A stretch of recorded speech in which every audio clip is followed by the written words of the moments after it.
जय श्री कृष्णा मित्रों, कैसे हैं आप सब। और माता रानी की कृपा सदा आपके ऊपर बनी रहे, ठाकुर जी की कृपा बनी रहे।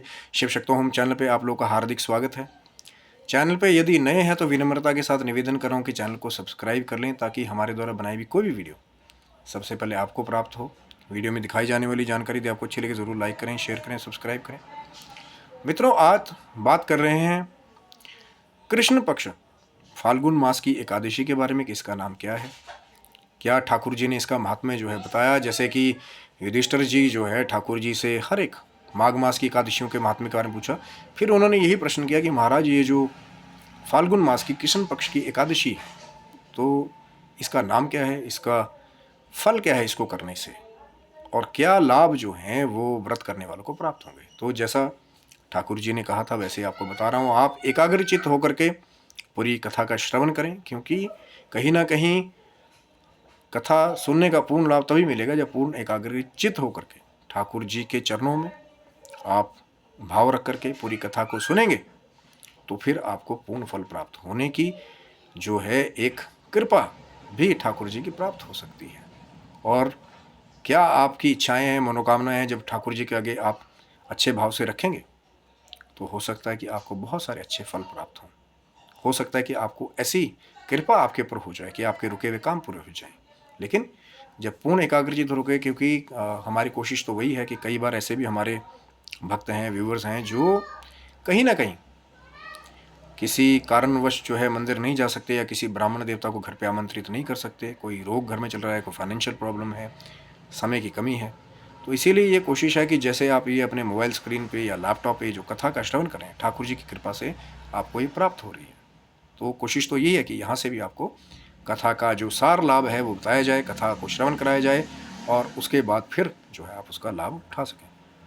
और कथा को सुनने का लाभ भी तभी है जब कुछ चीज़ें जो इस कथा की हैं अगर उस पर अमल करेंगे तो पूर्ण फल इस एकादशी का आपको प्राप्त होगा। तो जैसा भगवान कृष्ण जी ने युधिष्ठिर जी को बताना शुरू किया कि कृष्ण पक्ष फाल्गुन मास की ये जो एकादशी है इसका नाम विजय एकादशी है, और इस दिन भगवान नारायण की मूर्त का अगर आराधन पूजन किया जाए तो कई गुना फल जो है वो प्राप्त होता है। और हरि अनंत हरि कथा अनंता, अलग अलग संतों ने, अलग अलग मुनियों ने इस कथा को अलग अलग तरह से कहा है। लेकिन कथा को श्रवण करिए ठाकुर जी का ध्यान करते हुए कि एक बार कहते हैं कि त्रेता काल में श्री रामचंद्र जी ने जब अवतार लिया, माँ सीता का हरण कर लिया गया रावण के द्वारा, तो खोजते खोजते फिर सुग्रीव तक पहुँचे। श्री रामचंद्र जी, लक्ष्मण जी, सुग्रीव जी से मित्रता हुई, हनुमान जी के मेल से फिर कहते हैं कि बाली का वध किया रामचंद्र जी ने और सुग्रीव को मुक्त कराया। बाली के एक तरह से कारागार ही था वो सुग्रीव के लिए। सुग्रीव जो है बाली बड़ा भाई और बलशाली होने के बावजूद भी हर जगह जो है बाली अपना आधिपत्य स्थापित कर रहा था और सुग्रीव कहीं ना कहीं डरता हुआ फिरता था। तो जब रामचंद्र जी से मित्रता हुई तो रामचंद्र जी ने सुग्रीव के हित का काज किया, बाली को बाण मारा, बाली स्वर्ग को सिधार गए, सुग्रीव को राजा बनाया गया। लेकिन कहते हैं ना, जब माया जब कई बार मिल जाती है, भोग विलास, तो फिर आदमी सब कुछ भूल जाता है। तो सुग्रीव जो है वो कहीं ना कहीं देर हुई किसी कारणवश, उनसे जो है ऋतुएं भी बदल गईं। तो फिर लक्ष्मण जी को भेजा गया द्वारा, रामचंद्र जी के द्वारा, जो कंदराओं में विश्राम कर रहे थे, कि जाओ जाकर के नगर में जाकर के, क्योंकि मैं नगर में नहीं जाऊंगा, मैंने प्रतिज्ञा की है पिताजी की, आप नगर में जाइए और सुग्रीव को चेताइए कि किस कार्य के लिए बाली का वध किया गया था। अब आपका धर्म है आगे का, जो माँ सीता को खोज लाने का कार्य है उसको आगे कीजिए। तो फिर जब वहाँ क्रोध में भर के लक्ष्मण जी गए, तब आगे हनुमान जी ने और जो बाली की पत्नी तारा थी, बड़े ही एक सूझबूझ से भगवान श्री रामचंद्र जी के जो दूत भेजे गए थे, लक्ष्मण जी जो क्रोध में भरे हुए थे, उनको शांत किया। फिर सुग्रीव जी की आज्ञा से सभी वानर सेना अलग अलग दिशाओं में चली गई। हनुमान जी जो है उनकी और बाकी जो है जो वानर सेना थी, जामवन जी थे, उनकी मुलाकात फिर संपाति से हुई, और वहाँ से संपाति ने बता दिया कि रावण जो है वो माँ सीता को लेकर गया अशोक वाटिका में, मैं उनको देख सकता हूँ। फिर हनुमान जी का वो सुंदर कांड वाला एक पार्ट आया जहाँ हनुमान जी उड़ करके फिर गए जो है लंका में, जाकर के माँ सीता का खोज पता लेकर के फिर वो वहाँ से वापस आ गए। क्योंकि हनुमान जी को आज्ञा नहीं थी श्री रामचंद्र जी की, नहीं तो हो सकता है सारी अशोक वाटिका की सही थी, वो माँ सीता को भी उठा करके ले आते, पर सिर्फ इतनी ही आज्ञा दी गई थी कि जाके आप माँ सीता का पता लगा करके वापस आ जाइए।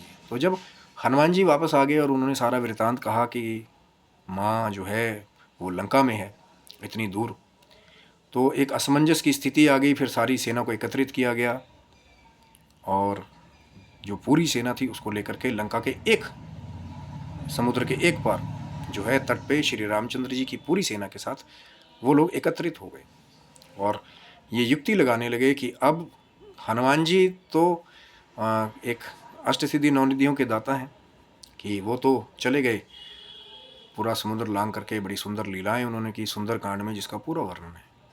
चाहे लंकनी ने उनको रोकने की कोशिश की, चाहे हनुमान जी को छोटा बन के नगर में जाना पड़ा, चाहे पूरी अशोक वाटिका को हनुमान जी को उजाड़ना पड़ा, ये भी एक अलग एक सुंदर कांड है जो भी इस बारे में जानते हैं। फिर हनुमान जी माँ सीता का पता लगा करके वापस आए, सारी सेना एकत्रित हो गई तट पे एक तरफ, पर हनुमान जी कहीं ना कहीं दिव्य आशीर्वाद से युक्त थे। लेकिन अब कैसे जो बाकी जो वानर सेना है वो उस पार जाए, तो कहीं ना कहीं फिर श्री रामचंद्र जी इसी सोच में व्याप्त थे कि एक कथा ये भी आती है इसी विजय एकादशी की कथा के अनुसार कि फिर लक्ष्मण जी ने कहा कि महाराज श्री रामचंद्र जी आप तो ज्ञाताओं का भी ज्ञाता हैं, ज्ञानियों के भी ज्ञानी हैं, एक इसी कुमारी द्वीप में जो है वकदालभय नाम के मुनि जो है वो रहते हैं, उन्होंने बहुत सारे ब्रह्मा देखे हैं, बहुत वो जो है युक्तिवान हैं और ध्यान सिद्धिवान हैं, तो वो आपको मार्ग जरूर बताएंगे अगर आप उनके पास चलें। तो कहते हैं कि फिर श्री रामचंद्र जी जो है वो जो वकदालभय मुनि थे वो जो कुमारी द्वीप में उनके पास गए। वकदालभय मुनि ने जब श्री रामचंद्र जी को देखा तो फिर उन्होंने बड़ा उनका सत्कार किया, उनका स्वागत किया और फिर पूछा कि श्री रामचंद्र जी आप कैसे आए हैं यहाँ पे। कि वकदालभय मुनि ने सब कुछ जैसे कहा ना कि सिद्धिवान भी थे, ज्ञानवान भी थे, पर कहीं ना कहीं प्रभु के मुख से सुनना चाहते हैं और प्रभु भी लीला कर रहे हैं, लीलाधारी हैं। नारायण की तो कृपा है सारी कि भक्तों को भक्ति करने का अलग अलग बहाना दे देते हैं। तो उसके बाद फिर वकदालभय मुनि को उन्होंने प्रणाम किया और कहा कि महाराज ऐसी ऐसी बात है कि हनुमान जी पता लगा करके आए हैं कि माँ सीता लंका में उस पार है, रावण ने उनको कैद किया हुआ है अशोक वाटिका में, अब हम सारी सेना के साथ वहाँ चढ़ाई करना चाहते हैं युद्ध के लिए। लेकिन अब प्रश्न ये है कि इतनी सारी सेना को लेकर के उस पार जाएं कैसे लंका में। तो फिर उन्होंने कहा कि आपको एक युक्ति बताता हूँ श्री रामचंद्र जी कि कृष्ण पक्ष फाल्गुन मास की जो एकादशी तिथि आएगी आप उसका पूजन करें प्रथम दिन से लेकर के। कहते हैं कि 10वें दिन तक एक घट की स्थापना की जाए, 5 पल्लव उस पर रखे जाएं, नीचे सतनाजा और ऊपर जो है उसको जल से भर करके, चाहे वो घड़ा सोने का हो, तांबे का हो, चांदी का हो या मिट्टी का हो, 5 पल्लव रख करके उसको भर करके फिर उसके ऊपर जो है एक भगवान विष्णु की स्वर्ण प्रतिमा को रखा जाए। अब पहले के जो लोग थे वो अपने हिसाब से ही, जो राजा महाराजाओं के हिसाब से, जो समर्थवान थे उनके हिसाब से चीज़ों को बताया करते थे। अब हो सकता है किसी को स्वर्ण प्रतिमा ना हो तो आप कोई और भी ठाकुर जी की प्रतिमा का प्रयोग कर सकते हैं, चाहे पीतल की हो। अब मैं इसमें ये नहीं कह रहा हूँ कि किया जा सकता है, अब जो कथा कहती है वो कथा कुछ और कहती है कि स्वर्ण की प्रतिमा को रखा जाए। ये तभी तो मैंने कहा ना समर्थशाली राजाओं के हिसाब से चीज़ें रखी जाती थी, लेकिन कोई और चाहे तो कोई और भाव से कोई और भी चीज़ रख सकता है, पीतल की प्रतिमा, चांदी की, है ना, कोई ठोस प्रतिमा जिसको, क्योंकि आगे एक प्रक्रिया है। फिर कहा गया जब स्थापना कर लें तो फिर वहाँ पे नारायण का पूजन किया जाए। एकादशी कृष्ण पक्ष फाल्गुन के दिन फिर उस घट के पास बैठ करके पूरा आराधना की जाए भगवान विष्णु की, जो भी आपके पास अन्न धन जो भी 16 उपचार या 5 उपचार द्वारा आप पूजन करते हैं। उसके बाद कहा जाता है कि जब अगला दिन आ जाए, और ये भी कहा गया कि जो पूरी जो रात्रि है, जैसे बाकी एकादशी में कहा जाता है कि जागरण किया जाए, भगवान का भजन कीर्तन, भगवान का स्मरण जो है पूरी रात्रि जो है वो वैसे व्यतीत की जाए। जो अब ये उन लोगों के लिए है जो एक अनुष्ठान के हिसाब से चीज़ को करना चाहते हैं कहीं ना कहीं, कि मैं इस मनोकामना के लिए ये संकल्प करके ये काम कर रहा हूँ। जो खुली भक्ति के लिए कर रहे हैं उनके लिए तो जितनी देर हो सके, चाहे मध्यरात्रि तक आप जागें और आप जो है ठाकुर जी का पूजन करें, भजन करें, कीर्तन करें। और ठाकुर जी बड़े प्रसन्न होते हैं अपने कीर्तन से, राधा रानी बहुत प्रसन्न होती हैं। और फिर उस घट के पास बैठ करके आप भजन करें, कीर्तन करें, रात्रि व्यतीत करें। और सवेरा जैसे अगले दिन जैसे पारण की विधि है, द्वादशी के दिन आप पारण करें। और जब पारण कर लेंगे उसके बाद कहा जाता है कि ब्राह्मण को बुला करके वो जो घट है और वो जो प्रतिमा है जो उसके ऊपर, वो घट जो है फिर वो ब्राह्मण को दान करते हैं। वो जो भी आपने सतनाजा और वो जो सब रखा था वो ब्राह्मण को दान कर दें, यथावत दक्षिणा दे करके ब्राह्मण का आशीर्वाद प्राप्त करें। उनको भी यथावत भोजन अगर करा सकते हैं तो कराइए। उसके बाद फिर स्वयं ठाकुर जी का भोग लगा करके आप भोजन ग्रहण करें। जो एक विधि बनी हुई है कि जो है शालिग्राम जी का जल है या तुलसी दल के द्वारा, उसके बाद जा करके फिर जब आपके ऊपर कृपा हो जाएगी फिर आप जो है अपना अगली दिनचर्या को शुरू करें। ये है, कहा जाता है कि और इस व्रत के प्रभाव से जो ये व्रत बताया था वकदालबे मुनि ने श्री रामचंद्र जी को, उन्होंने वैसा ही किया। और आगे तो सारा जग जानता है फिर कैसे उन्होंने लंका पर चढ़ाई करके वो पुल का निर्माण करके, और भी कथाएं उससे बहुत जुड़ी हुई हैं कि भगवान रामेश्वरम जी का स्वरूप बनाया, माँ जगदम्बा की 9 नवरात्रों का पूजन के बारे में भी कथा है कि सबसे पहले किसने किया था प्रथम पूजन नवरात्रि का, और फिर दशहरे के दिन जो है जा कर के लंका पर चढ़ाई की थी। वो भी एक लंबी कथा, तो चैनल को सब्सक्राइब रखिएगा। आगे भी जो कुछ चर्चाएं हैं आप तक लाने की कोशिश करेंगे। चैनल को इसीलिए सब्सक्राइब रखने का लाभ है ताकि कोई भी वीडियो जो भगवत चर्चा से युक्त जो है वो जब आप तक लाया जाता है, अपलोड किया जाता है चैनल पे, आप चैनल को सब्सक्राइब रखते हैं तो अकस्माती नोटिफिकेशन आपको पहुंच जाती है। अब जो अगली चीज़ की फिर श्री रामचंद्र जी ने कि जैसा विधि बताई थी वकदालबे मुनि ने, वो घट स्थापना फिर ब्राह्मण को दान करना वो किया। फिर रामेश्वरम जी का निर्माण हुआ, माँ भगवती का आराधन पूजन हुआ। फिर 10वें दिन जाकर के उन्होंने लंका पर चढ़ाई करके विजय प्राप्त की। इसीलिए इस एकादशी का नाम जो है वो विजय एकादशी है। हो सकता है कि आपका कोई ऐसा कार्य जहाँ पर आप विजय प्राप्त करना चाहते हो, कार्य अड़ रहे हों, और इस व्रत को करने के बाद आपको अक्षमाती भगवान ठाकुर जी की कृपा से वहाँ विजय प्राप्त हो। चाहे गृहस्थी का कार्य हो, चाहे आप योग विधि में कुछ चीज़ जीतना चाहते हो।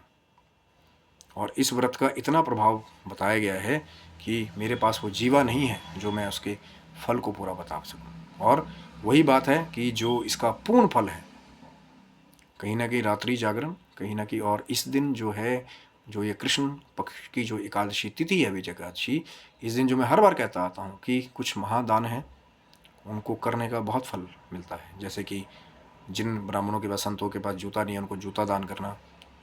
अब गर्मियों के आगे दिन आ रहे हैं तो छाता दान करना। और वही जो ज़रूरतमंद है, जो सुपात्र है, जिसको एक्चुअल उसकी ज़रूरत है, ये नहीं कि 50 छाते पहले किसी ने दिए 51वां आप भी दे दें और वो ऐसे ही कि इधर उधर पड़ा हो। जो उसका प्रयोग करें संत। और पानी का घड़ा, जो भी नैवेद्य फल फूल आप दान करना चाहें, यथावत दक्षिणा जो भाव के साथ दी जाए। अब ये नहीं कि ये लालची हैं, ये हैं, वो है, दे भी रहे हैं और मन को कचोटेंगे भी, बुरे शब्द भी कहेंगे, तो उस चीज़ की पूरी सदगति नहीं होगी। दान का अर्थ क्या है?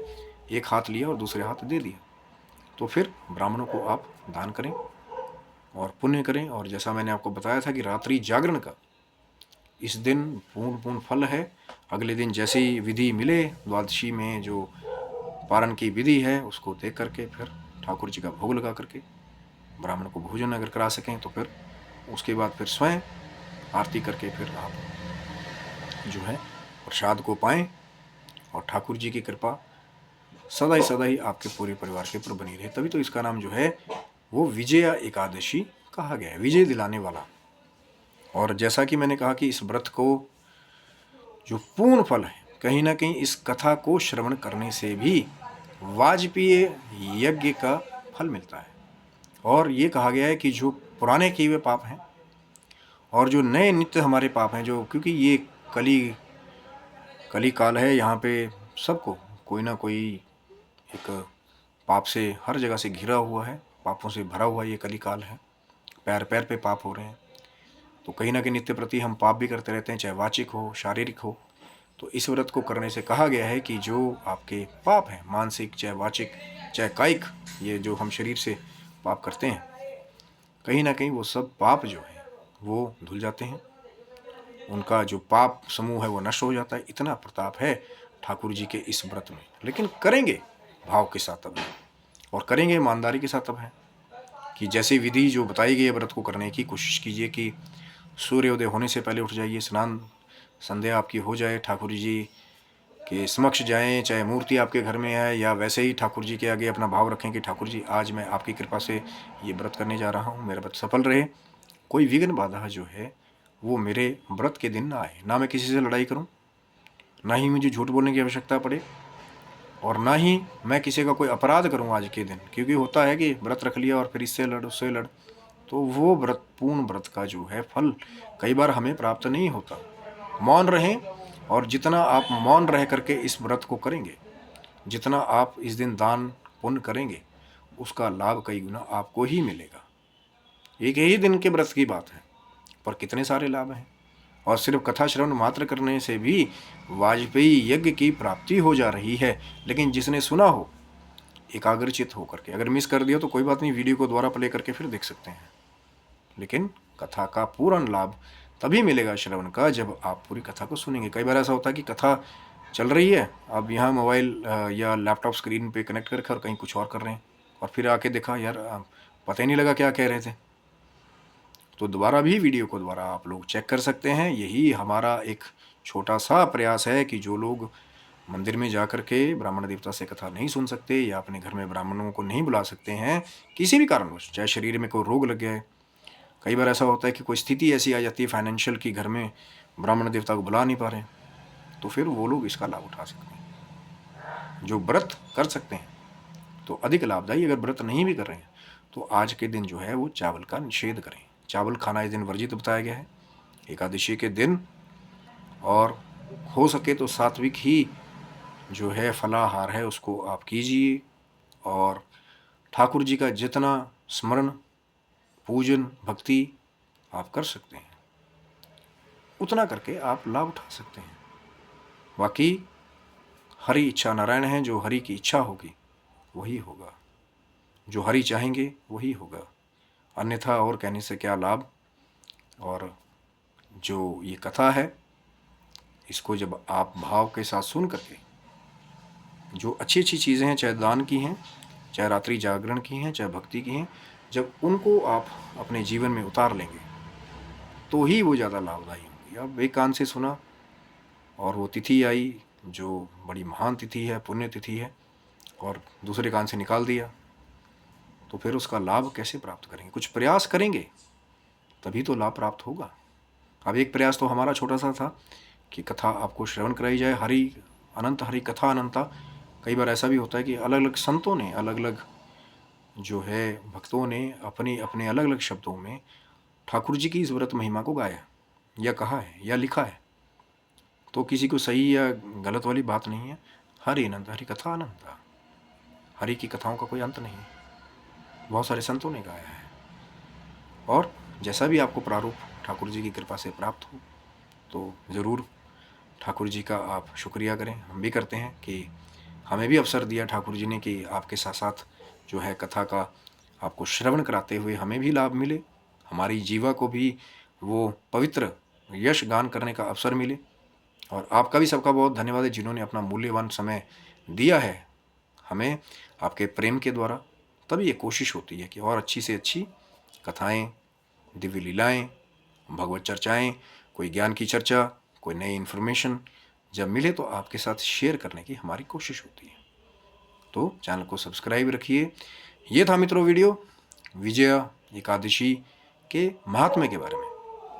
कोई भी चीज़ यदि आपको अच्छी ना लगी हो या कोई कमी लगी हो तो मर्यादित शब्दों में कमेंट बॉक्स के नीचे हमें बता सकते हैं, और हमारी भी कोशिश होगी, कई बार ध्यान नहीं जाता सब चीज़ों में, तो उस पर और आगे काम करने की हमारी कोशिश होगी।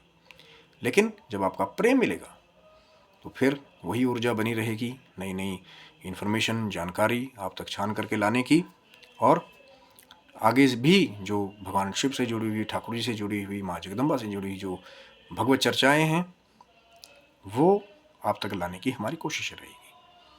तो मित्रों वीडियो अगर आपको अच्छा लगा हो तो ज़रूर लाइक करें, शेयर करें, सब्सक्राइब रखिए चैनल को। आगे और भी बहुत सारी अच्छी अच्छी वीडियोस लाने की हमारी कोशिश है। और कहीं ना कहीं जो नित्य प्रति ज्ञान की चर्चा जो है वो चलनी चाहिए, क्योंकि कल हो ना हो, आज ठाकुर जी समय दे रहे हैं, मौका दे रहे हैं, कल क्या पता समय मिले या ना मिले। आज यहाँ हैं आपके समक्ष, कल क्या पता कहीं और हों। इसीलिए नित्य प्रति ही कोशिश होने की, जब तक है तब तक ज्ञान की चर्चा चले और आप तक ऐसी अच्छी अच्छी वीडियोस लाया जाए, आपका प्रेम मिलता रहेगा। तो यूं ही जो दास है वो ऐसे आगे और कार्य करते रहेंगे और आप तक अच्छी अच्छी वीडियोस को लाते रहेंगे। तो ये था मित्रों वीडियो, ज़रूर लाइक करें, शेयर करें, सब्सक्राइब करें चैनल को। और ठाकुर जी करे, माँ जगदम्बा करे कि आपके जीवन की जो भी अच्छी मनोकामनाएं हैं उनको ठाकुर जी पूर्ण करें।